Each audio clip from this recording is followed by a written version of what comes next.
حضرت امام حسین علیہ السلام اور تلاوت قرآن۔ السلام علیکم ویورز۔ واقعہ کربلا انسانی تاریخ میں بہت اہمیت کا حامل ہے۔ یہ حق و باطل کا معرکہ تھا جس میں بظاہر حضرت امام حسین علیہ السلام کو شکست ہوئی، لیکن حقیقت میں یہ استعماری اور یزیدی قوتوں کی شکست تھی۔ یہ جنگ بدر کی ہی کڑی تھی جس میں محض 313 مجاہدین دشمن کی کثیر تعداد کے مقابلے میں ڈٹ گئے تھے، اور یہ بات ثابت کرتی تھی کہ حق چاہے تعداد میں کم ہو لیکن ترازو میں ہمیشہ وہی بھاری ہوتا ہے، کیونکہ حق اور سچائی کو خدا کی تائید حاصل ہوتی ہے۔ گمراہی چاہے کتنی ہی پرکشش کیوں نہ ہو، وہ شیطان کا راستہ ہے اور انسان کی منزل کو کھوٹا کر دیتا ہے۔ ویورز، ہم میں سے ہر شخص اس حقیقت سے آگاہ ہے کہ جب حضرت امام حسین علیہ السلام کو شہید کیا گیا تو اس وقت آپ علیہ السلام کی زبان مبارک پر تلاوت قرآن جاری تھی۔ روایات سے پتہ چلتا ہے کہ حضرت امام حسین علیہ السلام اس وقت جس سورت کی تلاوت فرما رہے تھے وہ سورہ احزاب تھی۔ ابھی میں آپ کی خدمت میں اس سورت کے نزول کا پس منظر اور چند بنیادی نکات کا خلاصہ پیش کروں گی تاکہ اس بات کی وضاحت ہو سکے کہ آپ علیہ السلام نے اسی سورت کا انتخاب ہی کیوں کیا، حالانکہ اس وقت وہ سورہ الحب کا انتخاب بھی کر سکتے تھے کہ جس میں ابو لہب اور اس کی بیوی پر بددعا کرتے ہوئے ارشاد باری تعالیٰ ہے کہ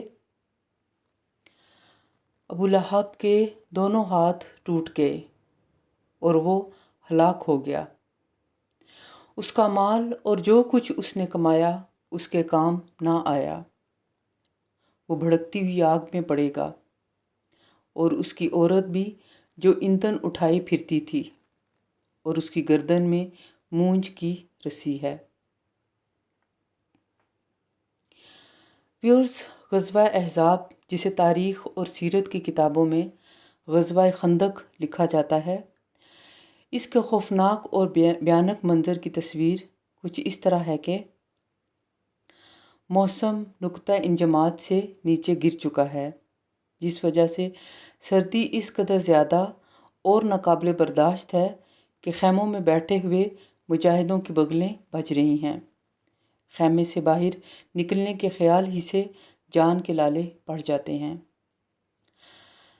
سرور دو عالم صلی اللہ علیہ وآلہ وسلم نے بھوک کی وجہ سے اپنے پیٹ پر 2 پتھر باندھے ہوئے ہیں۔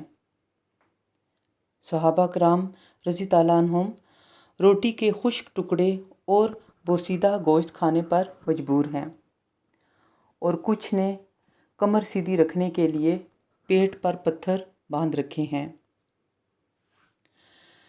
مدینے میں منافقین کی سازشیں اپنے عروج پر ہیں۔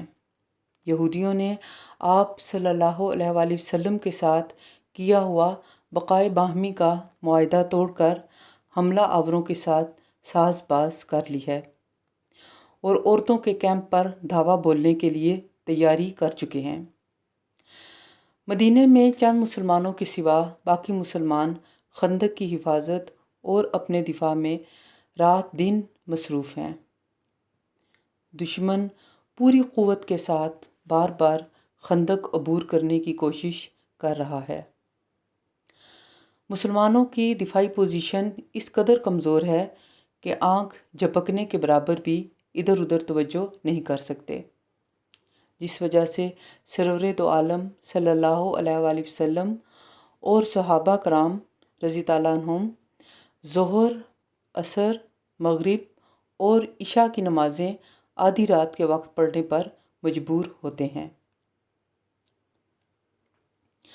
دشمن 10,000 سرماؤں کے ساتھ 25 دن سے مدینے کی چھوٹی سی ریاست کا محاصرہ کیے ہوئے ہے، جس بنا پر باہر سے مدینے میں کسی چیز کا آنا ناممکن ہو چکا ہے، جس وجہ سے بچے بھوک سے بلک بلک کر روتے ہیں۔ خوف و ہراس اور دشمن کے دباؤ کی وجہ سے مسلمانوں کے کلیجے منہ کی طرف آ چکے ہیں، جس کا نقشہ ان الفاظ میں بیان کیا گیا ہے۔ وَإِذَا زَاغَتِ الْأَبْصَارُ وَبَلَغَتِ الْقُلُوبُ الْحَنَاجِرَ، جب آنکھیں پتھرا گئیں اور دل گلے میں اٹک گئے۔ حالات کے اس تناظر میں حکم ہوتا ہے، لَقَدْ كَانَ لَكُمْ فِي رَسُولِ اللَّهِ أُسْوَةٌ حَسَنَةٌ لِمَنْ كَانَ يَرْجُو اللَّهَ وَالْيَوْمَ الْآخِرَ وَذَكَرَ اللَّهَ كَثِيرًا۔ بلا شبہ یقیناً تمہارے لیے اللہ کے رسول میں ہمیشہ سے اچھا نمونہ ہے، اس کے لیے جو اللہ اور یوم آخرت کی امید رکھتا ہو اور اللہ کو بہت زیادہ یاد کرتا ہو۔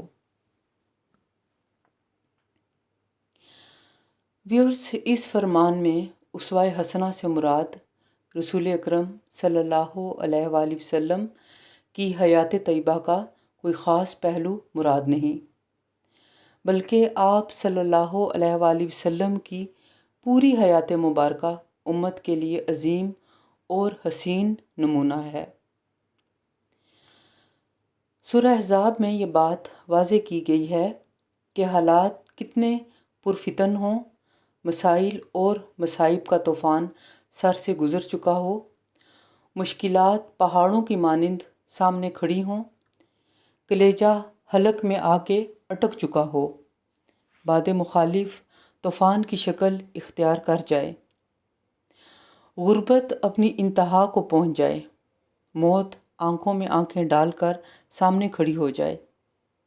ان حالات میں بھی مسلمان کے لیے اسوہ رسول صلی اللہ علیہ وآلہ وسلم سے بڑھ کر کوئی اسوہ قابل عمل نہیں ہو سکتا۔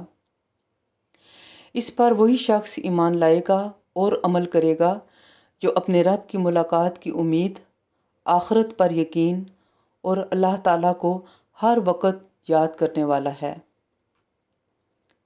اللہ کی یاد دل اور زبان سے بھی ہو اور مسلمان کا عمل بھی اس کی شہادت دیتا ہو۔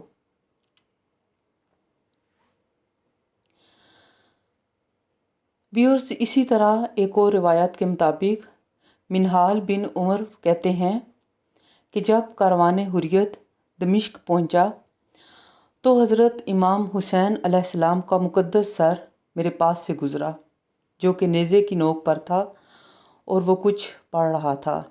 جب میں نے توجہ کے ساتھ کان لگا کر سنا تو وہ سورہ کہف کی 9ویں آیت تلاوت کر رہا تھا۔ ام حسبت ان اصحاب الکہف والرقیم کانوا من آیاتنا عجبا، کیا آپ یہ خیال کرتے ہیں کہ اصحاب کہف اور رقیم یعنی غار اور کتے والے ہماری تعجب کے قابل نشانیوں میں سے تھے؟ خدا کی قسم، میں یہ منظر دیکھ کر لرز گیا اور بلند آواز کے ساتھ کہا کہ فرزند رسول، آپ کا مقدس سر اصحاب کہف سے زیادہ حیران کن ہے۔ یعنی آپ لوگوں کو سمجھا رہے تھے کہ حسین علیہ السلام اور ان کے ساتھی اصحاب کہف کی طرح حق پرست ہیں۔ امام حسین علیہ السلام کے سر مبارک سے تلاوت کا ایک اور واقعہ یوں ہے کہ ایک یہودی یحییٰ حذائی حران میں رہتا تھا۔ کوفہ سے شام جاتے ہوئے جب قافلہ حران سے گزرا تو وہ یہودی بھی باقی لوگوں کی طرح قیدیوں کا تماشا دیکھنے لگا۔ جب اس کی نگاہ حضرت امام حسین علیہ السلام کے سر مبارک پر پڑی اور آپ کے مبارک ہونٹوں سے سورہ الشعراء کی 227ویں آیت کی تلاوت کی آواز آ رہی تھی، وَسَيَعْلَمُ الَّذِينَ ظَلَمُوا أَيُّ مُنقَلِبٍ يَنقَلِبُونَ، اور عنقریب ظالموں کو معلوم ہو جائے گا کہ وہ کس انجام کو پلٹ جائیں گے۔ یحییٰ یہ منظر دیکھ کر حیرت زدہ رہ گیا اور اس نے پوچھا کہ یہ کس کا سر ہے؟ اسے بتایا گیا کہ حسین ابن علی کا۔ اس یہودی نے کہا کہ اگر اس کا دین برحق نہ ہوتا تو اس سے ہرگز یہ کرامت ظاہر نہ ہوتی۔ اس کے بعد وہ یہودی مسلمان ہو گیا۔